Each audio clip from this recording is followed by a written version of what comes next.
నీవు నమ్మిన ఎడల దేవుని మహిమను చూతువు. హల్లెలూయా. క్రీస్తు ప్రభు వారు మహిమగల దేవుడు, ఆయన మహిమా స్వరూపి. లాజరు చనిపోయి అప్పటికే 4 రోజులైంది. క్రీస్తు ప్రభు వారు మాటతో అంటారు, నువ్వు నమ్మితే దేవుని మహిమను చూస్తావని.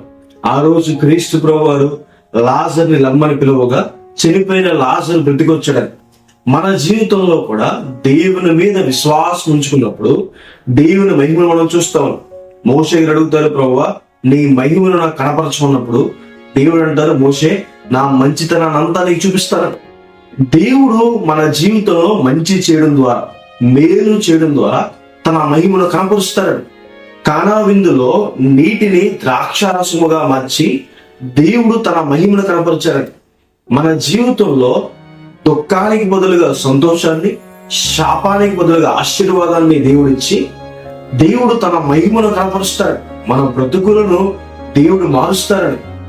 ఇశ్రాయేలు ప్రజలు ఐగుప్తు దేశంలో బానిసలుగా ఉన్నప్పుడు దేవుడు తన మహిమ ద్వారా 10 తెగుళ్లను చూపించి ఇశ్రాయేలు ప్రజల్ని బయట తీసుకొచ్చాడు. ఈ రోజు మీ జీవితంలో కూడా మీరు ఎటువంటి బంధకాల్లో ఉన్నా దేవుడు మిమ్మల్ని విడిపిస్తాడు. అప్పుల బాధల నుండి, అనారోగ్యాల నుండి, అవమానాల నుండి దేవుడు మిమ్మల్ని విడిపిస్తాడు.